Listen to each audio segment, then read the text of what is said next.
वर्तमान कालखंड में पंडित दीनदयाल उपाध्याय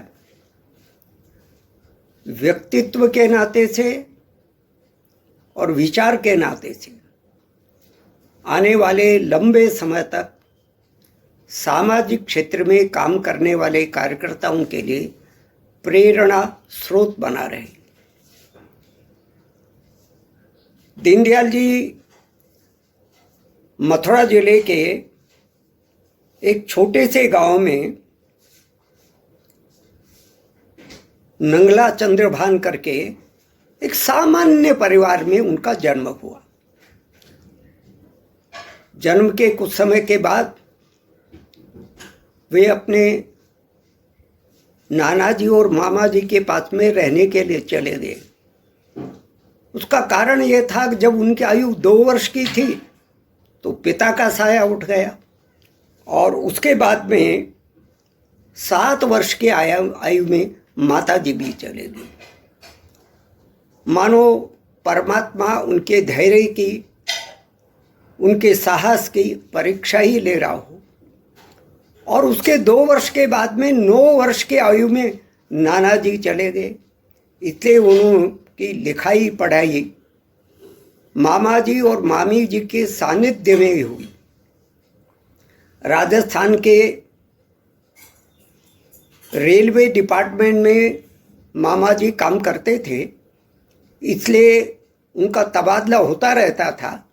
दीनदयाल जी भी इसलिए राजस्थान के अलग अलग स्थानों में विद्यालयों में पढ़ते रहे, पर अत्यंत प्रतिभा संपन्न थे। जिस किसी भी कक्षा में परीक्षा में बैठते प्रथम स्थान पर रहते। सीकर के गवर्नमेंट हाई स्कूल से उन्होंने 10वीं की परीक्षा प्राप्त की और समूचे बोर्ड में प्रथम स्थान पर रहे। उसके बाद में पिलानी से इंटरमीडिएट किया, वहाँ भी उन्होंने प्रथम स्थान प्राप्त किया। ये करने के बाद में वो कानपुर के एसडी कॉलेज में ग्रेजुएशन करने के लिए आ गए। ग्रेजुएशन के दौरान में धीरे धीरे उनकी कक्षा के या उससे कम कक्षा के जो विद्यार्थी थे, जो कई विषयों में अच्छे अंक नहीं ला पाते थे, उनका धैर्य टूट जाता था। दीनदयाल जी ने एक दिन उनको बुलाया कि देखो, परिश्रम पूर्वक अध्ययन और अध्यावसाय करोगे तो निश्चित रूप से आप सफलता प्राप्त करोगे। और ऐसे विद्यार्थी जो किसी किसी विषय में 0 अंक प्राप्त करते थे अपनी परीक्षा में, जो इंटरनल परीक्षा होती थी, तो ऐसे विद्यार्थियों को मिलाकर उन्होंने 0 एसोसिएशन बनाई और दीनदयाल जी उनको पढ़ाने लगे और फिर फाइनल परीक्षा में बहुत अच्छे अंकों से वो विद्यार्थी उत्तीर्ण होने लगे। कानपुर में रहते हुए दीनदयाल जी का संबंध सुंदर सिंह भंडारी जी से आ गया था। भंडारी जी संघ के स्वयंसेवक थे। भंडारी जी के संपर्क के कारण से और इन्होंने भी संघ की शाखा में जाना प्रारंभ कर दिया। फिर दीनदयाल जी ने एमए में एडमिशन लिया, पर उसी समय पर उनकी ममेरी बहन बहुत बीमार हो गई। उन्होंने कहा, बहन की सेवा मेरी पढ़ाई से अधिक महत्वपूर्ण है। परिवार का कोई और व्यक्ति उनकी सेवा में नहीं था, तो दीनदयाल जी ने अपनी पढ़ाई छोड़ दी और बहन की सेवा में लग गए। परिवार के आग्रह के कारण से उन्होंने प्रशासनिक सेवा में एक पद के लिए प्रार्थना पत्र दिया, पास हो गए। फिर साक्षात्कार के जाने के लिए गए। साक्षात्कार के लिए जो उनके लिए सूट सिलवाया था वो समय पर नहीं आया, तो धोती कुर्ते में साक्षात्कार करने के लिए पहुंच गए। उनको देख करके बाकी सब लोग जो साक्षात्कार के लिए आए थे, शायद विरोध में उन्होंने उनको कहा, अरे पंडित जी आ गए। बस उसी के बाद से वो पंडित दीनदयाल के नाम पर मशहूर हो गए।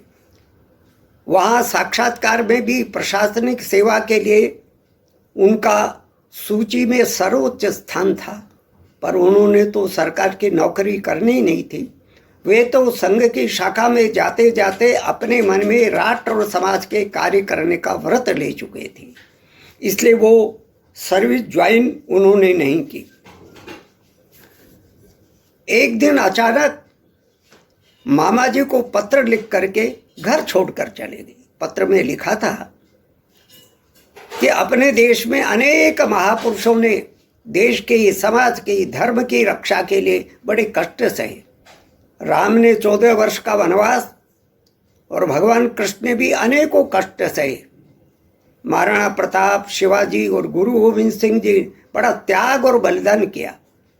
तो क्या मेरा जैसे सामान्य व्यक्ति अपनी मातृभूमि की सेवा के लिए अपनी महत्वाकांक्षा का त्याग नहीं कर सकता का? इसलिए मुझे क्षमा करना, मैं जा रहा हूँ और मैं आजन्म संघ के योजना से समाज का ही काम करूँगा। तो संघ के प्रचारक हो गए।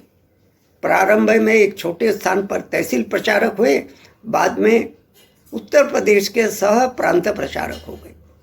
प्रचारक के नाते से भी उनका जीवन आदर्श जीवन था। अत्यंत अध्ययनशील थे, बहुत सारे विषयों पर विचार विमर्श को करते थे, प्रस्तुत करते थे अपने विचारों को।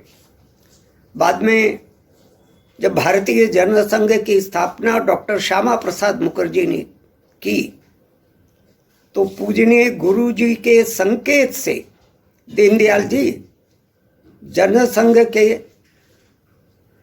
स्थापना के समय से ही महामंत्री हो गए। उस समय तो जनसंघ नाम के संगठन की कोई स्थिति ही नहीं थी, न देश भर में संगठन था न कार्यकर्ता थे। दीनदयाल जी इसको कर्तव्य मान करके एक संगठनात्मक रचना में जुड़ गए और देखते ही देखते उन्होंने सारे देश भर में जनसंघ के काम का विस्तार कर दिया। और फिर बाद में कालीकट में 1967 में अधिवेशन हुआ जनसंघ का। उस जनसंघ के अधिवेशन में दीनदयाल जी को जनसंघ का अध्यक्ष चुन लिया गया। उनकी इच्छा तो नहीं थी, पर कार्यकर्ताओं की इच्छा और अपने वरिष्ठ अधिकारियों का संकेत, ये मानकर उसको भी दायित्व मानकर उन्होंने स्वीकार कर लिया। दीनदयाल जी के जीवन की 2-3 घटनाएं बहुत ही प्रेरणास्पद है। एक बार दीनदयाल जी ट्रेन में यात्रा कर रहे थे, जूते पॉलिश करने वाला छोटा बच्चा आया। किसी सहयात्री ने जूते की पॉलिश करवाई, पर उसके पॉलिश को चमकाने के लिए उसके पास कपड़ा नहीं था। इस पर से यात्री बड़बड़ाने लगा और उसने कहा तुमको पूरा पैसे नहीं देंगे। दीनदयाल जी इस दृश्य को देख रहे थे। दीनदयाल जी ने अपने थैली से पुराना बनियान निकाला अपना और उस बच्चे को दिया, तुम इससे इनकी जूते की पॉलिश को चमका दो और ये कपड़ा तुम अपने पास में रखो, और कुछ पैसे भी दिए।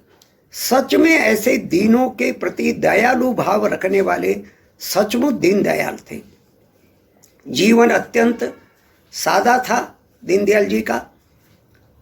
एक बार अपने कार्यालय से निकल करके कटिंग करवाने के लिए गए, और कटिंग करवा के जैसे वापिस आए, पूछा इतना जल्दी कटिंग करवा, कौन से सैलून में गए थे? तो उन्होंने कहा गुम्बा सैलून। उनका गुम्बा सैलून तो कोई यहाँ है ही नहीं, कौन सा है गुम्बा सैलून?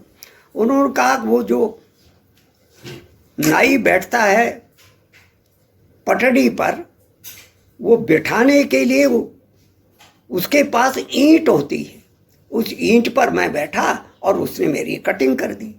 तो ऐसे अपने जीवन में कम से कम खर्च करके सामान्य व्यक्ति को काम का अवसर देना, ऐसा शुरू से उनका भाव रहा था। आगरा में रहते हुए दीनदयाल जी और नानाजी देशमुख साथ साथ रहने लगे। एक दिन दोनों सब्जी खरीदने के लिए गए। सब्जी बेचने वाली माँ को पैसे दिए, वापस लौट कर आए तो दीनदयाल जी ने देखा जो उसको पैसे दिए उसमें से 1 पैसा खोटा चला गया। नानाजी को कहा चलो उस अम्मा के पास, ये तो बहुत गलती हो गई, वो खोटा पैसा उसके पास चला गया और अच्छा पैसा मेरे पास रह गया। वापिस उस माँ के पास, सब्जी बेचने वाली पास गए कि माँ, कुछ समय पहले हमने वो सब्जी खरीदी थी, खोटा पैसा तुम्हारे पास चला गया, वो पैसा हमको वापस कर दो और अपना ये सही पैसा ले लो। उन्होंने कहा बेटे अब मैं इन पैसे के ढेर में कहाँ ढूंढूंगी। उन्होंने कहा नहीं, उन्होंने कहा हमको दो। आखिरकार दीनदयाल जी ने प्रयत्न करके वो खोटा पैसा ढूंढा, उसको अपनी जेब में डाला और माँ को सही असली पैसा दिया। ऐसे प्रामाणिकता के आधार पर जीवन चलाने वाले दीनदयाल जी थे। अंत में दीनदयाल जी यात्रा कर रहे थे ट्रेन की यात्रा में मुगल सराय स्टेशन के पास में वो मृत पाए गए। 1968 की घटना है, 11 फरवरी 1968। हड़कंप मच गया, मुगल सराय स्टेशन पर उतारा, लोगों ने उनको पहचान लिया। 52 वर्ष से भी कम आयु में दीनदयाल जी हमारे बीच से चले गए। ऐसा सादा जीवन पद अत्यंत प्रेरणास्पद जीवन दीनदयाल जी कर गए। वो निष्ठावान स्वयंसेवक थे, आदर्श प्रचारक थे, संगठन कुशल थे। इतना ही नहीं, वैचारिक दृष्टि से भी दीनदयाल जी का योगदान आने वाले बहुत लंबे समय तक स्मरण किया जाता रहेगा। दीनदयाल जी कहते थे राजनीतिक स्वतंत्रता तो मिली, पर अभी भी हमको सामाजिक, सांस्कृतिक, शैक्षिक, आर्थिक स्वतंत्रता नहीं मिली। उसमें स्वयं कहाँ है, स्वयं की खोज करना पड़ेगा। और तब दीनदयाल जी ने एक नए प्रकार का विचार प्रस्तुत किया, जो आगे चल करके एकात्म मानववाद के नाम से प्रसिद्ध हुआ और उसे ही आगे चल करके एकात्म मानव दर्शन कहा गया। वैचारिक अधिष्ठान है, सैद्धांतिक अधिष्ठान है। राष्ट्र और समाज के उस भाव से काम करने वाले कार्यकर्ताओं के लिए अत्यंत मार्गदर्शक वो विचार है। क्या कहा दीनदयाल जी ने? दीनदयाल जी ने कहा अभी भी हमारे चिंतन में, व्यवस्थाओं में और नीति निर्माण में पश्चिम का प्रभाव है, हम उसी के नकल कर रहे हैं। अब समय आ गया है हमको भारतीय संस्कृति के मूल्यों के आधार पर नव रचना प्रस्तुत करना पड़ेगा। और इस एकात्म मानववाद के नाम से उन्होंने एक मोटी मोटी आउटलाइन देने का प्रयत्न उस समय पर किया। 1965 में दीनदयाल जी के 4 भाषण मुंबई में हुए थे, 22, 23, 24, 25 अप्रैल। 4 दिन तक इन 4 भाषणों में भारत के वैचारिक नया भारतीय संस्कृति के आधार पर कौन सा अधिष्ठान होना चाहिए, उसका विचार उन्होंने प्रस्तुत किया था। संक्षेप में उसकी मुख्य बातों का स्मरण करना हो तो दीनदयाल जी ने पहली बात कही, भारतीय मनीषा ने, भारतीय तत्वज्ञान ने पश्चिम की खंडित यांत्रिक विश्व दृष्टि के आधार पर विचार नहीं किया है।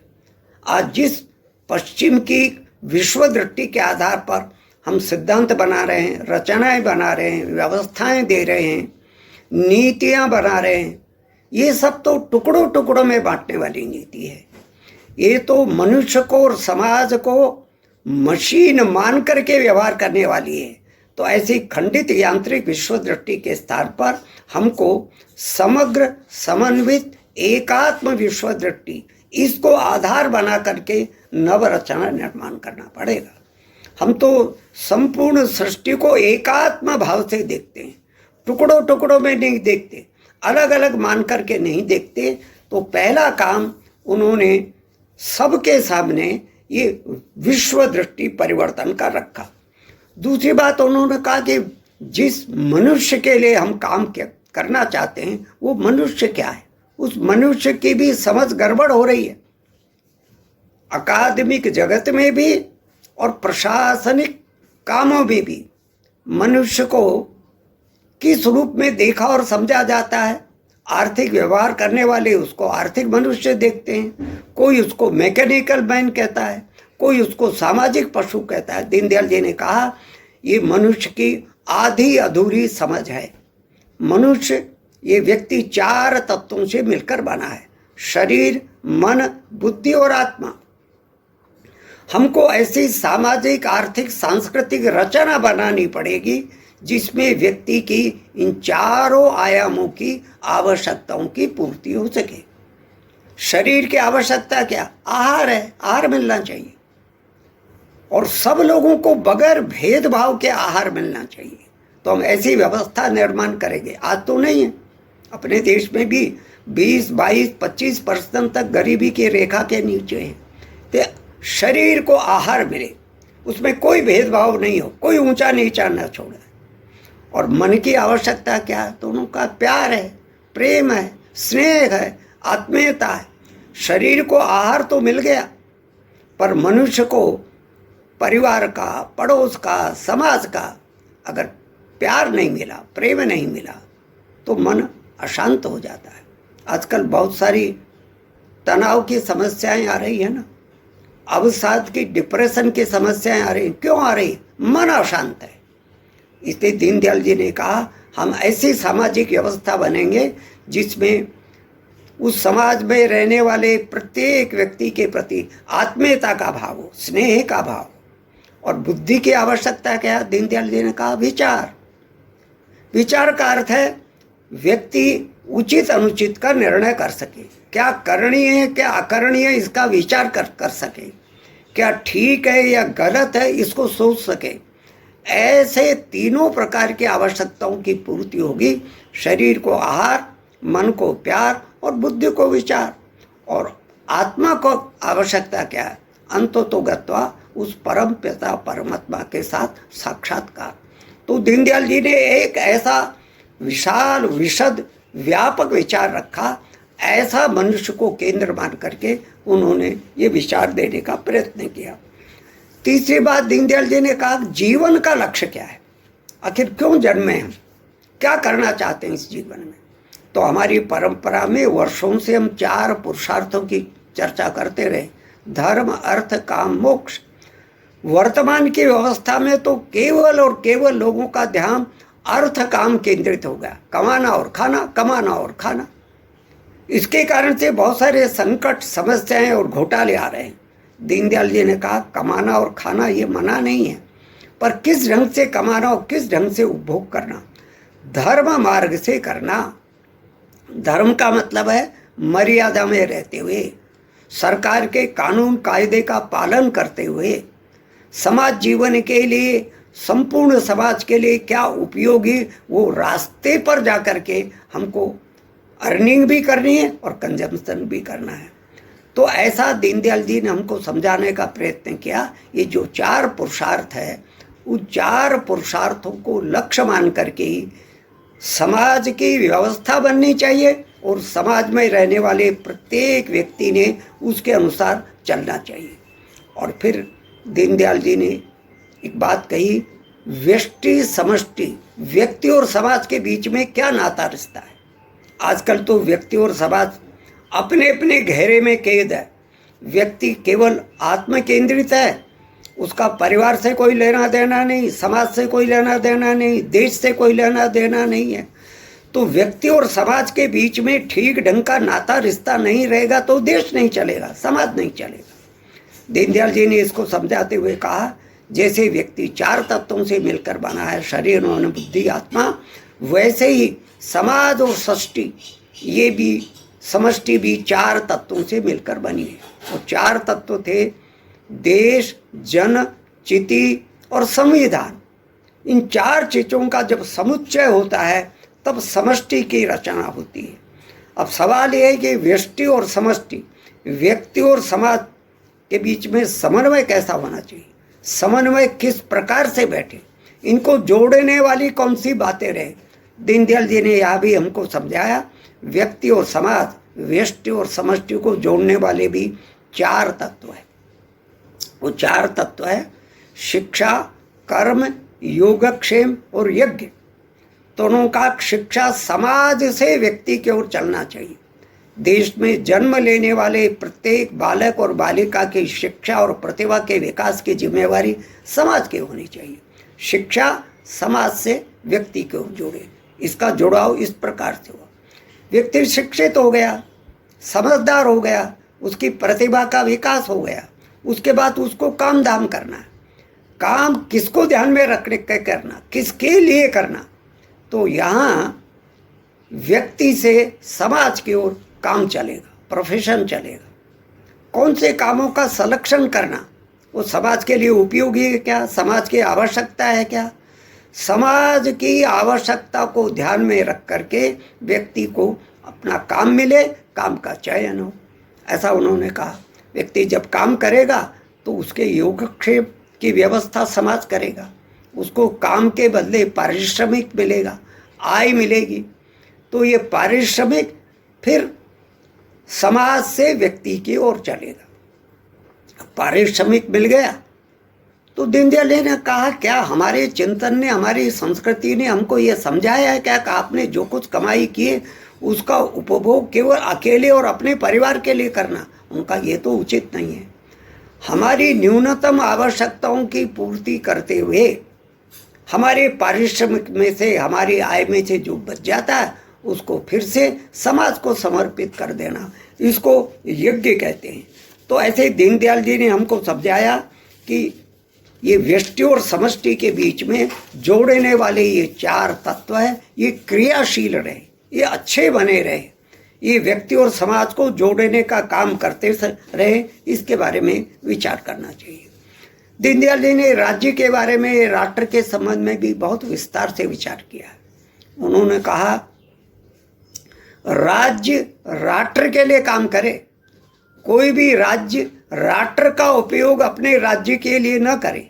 इसको समझाते हुए दीनदयाल जी कहते हैं, राजनीति राष्ट्रीयता के लिए हो, राष्ट्रीयता का प्रयोग राजनीति के लिए न हो।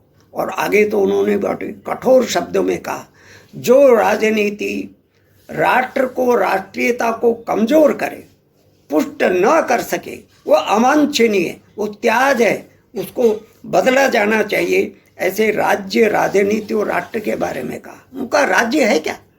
राज्य तो राष्ट्र का एजेंट है। राष्ट्र की बहबूदी के लिए, तरक्की के लिए जो जो काम करनी है वो राज्य ने करना चाहिए। अगर कोई भी राज्य राष्ट्र की बहबूदी के लिए, तरक्की के लिए, प्रगति के लिए, विकास के, उसके सुख और वैभव के लिए काम नहीं करता तो ऐसे राज्य को शासन करने का कोई अधिकार नहीं है। दीनदयाल जी ने इसी विषय में बोलते हुए आगे कहा, शासक प्रशासक कैसा चाहिए। तो शासक प्रशासक के उन्होंने 4 गुण बताए, तब तो वो शासन अच्छा कर सकेगा, प्रशासन भी अच्छा कर सकेगा। पहला उन्होंने कहा, प्रामाणिक। प्रामाणिक होना चाहिए, ईमानदार होना चाहिए। बेईमान शासक नहीं चाहिए, प्रशासक भी नहीं चाहिए, घोटालेबाज नहीं चाहिए। दीनदयाल ने कहा प्रामाणिक होना चाहिए। और दूसरी बात कहा, पारदर्शी होना चाहिए, ट्रांसपेरेंट। उसका जीवन अंदर बाहर कोई भी देख सकता है, कोई भी विचार कर सकता है, कोई भी सवाल कर सकता है। अगर उसका ऐसा पारदर्शी जीवन होगा, पारदर्शी व्यवहार होगा, तो समाज के लोग उस पर विश्वास करेंगे ना, उसके अनुसार चलेंगे ना।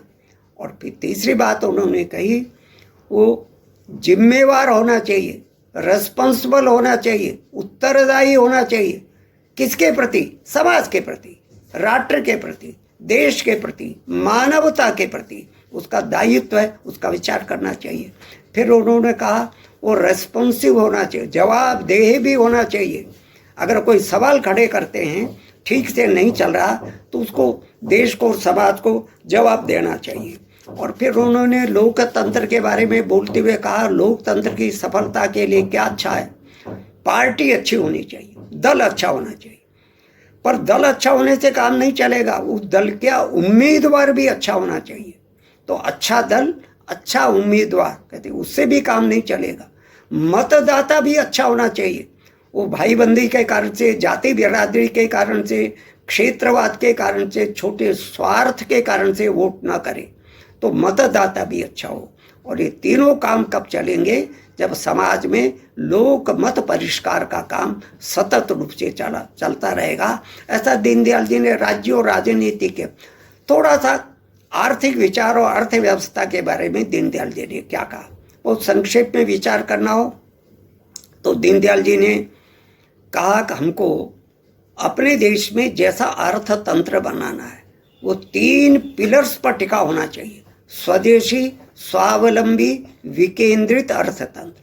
स्वदेशी होना चाहिए, अपने देश में ही अपने लोगों की जरूरतों का ज़्यादातर सामान का उत्पादन हो और अपने देश में उत्पन्न सामानों का प्रयोग देश की जनता उन्हीं का करे। हाँ, जो असंभव है, संभव नहीं है, ऐसा हम विदेशों से लेंगे और उनसे लेंगे तो बदले में अपना सामान भी देंगे, पर मुख्य पूर्ति अपने देश के आधार पर होनी चाहिए। तो डिपेंडेंट नहीं होंगे, पराश्रित नहीं होंगे, परावलंबी नहीं होंगे। अगर अंग्रेजी शासनकाल को ईस्ट इंडिया कंपनी की दासता से मुक्त होने के लिए तो किया था, वही तो शोषण कर रहा था। इसलिए स्वदेशी तंत्र बनाएंगे, और स्वदेशी होगा तो स्वावलंबी होगा, सेल्फ रिलायंट होगा। और स्वदेशी और स्वावलंबी कब बन पाएंगे? दीनदयाल जी का मत था, देश में केवल कुछ बड़े बड़े स्थानों पर बड़े बड़े कारखानों के द्वारा देश की अर्थव्यवस्था नहीं चल सकती। विकेंद्रित अर्थतंत्र, छोटे छोटे गांवों में, छोटे छोटे कस्बों में, अलग अलग स्थानों में छोटे छोटे उत्पादन के वितरण के केंद्र बनेंगे। तो जितना विकेंद्रित अर्थतंत्र होगा उतना ही ज़्यादा ट्रांसपोर्ट कॉस्ट कम होगी, उतना ही ज़्यादा वाहियात के खर्चे नहीं होंगे। ऐसा उन्होंने स्वदेशी, स्वावलंबी, विकेंद्रित अर्थतंत्र की बात की। फिर दीनदयाल जी ने उत्पादन करते समय क्या ध्यान में रखा? बड़े महत्व का मार्गदर्शन इतने वर्षों पहले दीनदयाल जी कह गए थे, उत्पादन करते समय हम प्रकृति के साथ उच्छृंखलता न करें, प्रकृति का शोषण न करें। आज पर्यावरण का संकट लोग झेल रहे हैं ना, कारण क्या है? ज़्यादा से ज़्यादा उत्पादन करने के लिए प्राकृतिक संसाधनों का बेरहमी से शोषण कर दिया, उसी का परिणाम है। प्रदूषण बढ़ रहा है और पर्यावरण का संकट खड़ा हो गया। उस जमाने में उस दूरदृष्टि के कारण से दीनदयाल जी ने कहा था उत्पादन तो बढ़ना चाहिए, पर उत्पादन बढ़ाने के चक्कर में प्रकृति के संसाधनों का ऐसा शोषण न कर जाए भावी पीढ़ी के लिए कुछ बचे ही नहीं। तो प्रकृति की मर्यादा के अनुसार हमको उत्पादन करना चाहिए, ऐसा दीनदयाल जी ने हमको समझाया।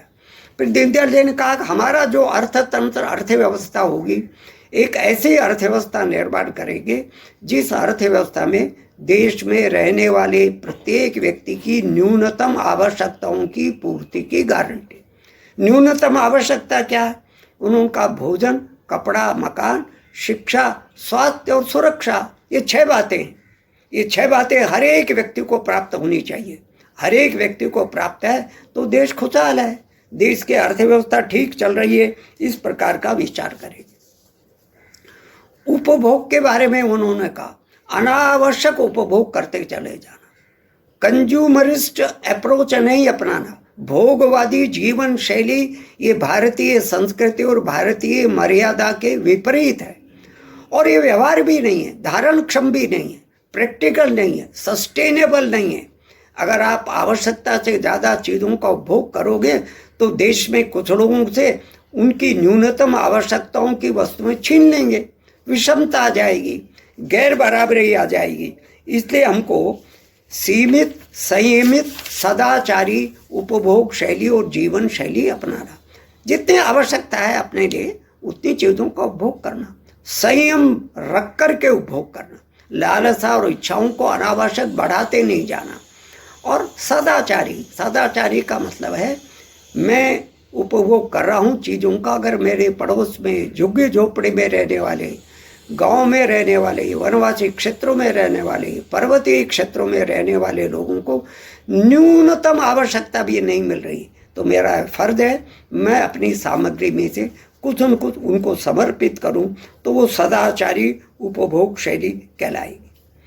दीनदयाल जी ने इसका विचार करते थे महत्वपूर्ण सूत्र दिया, हमको अर्थ विकृति से अर्थ संस्कृति की ओर जाना है।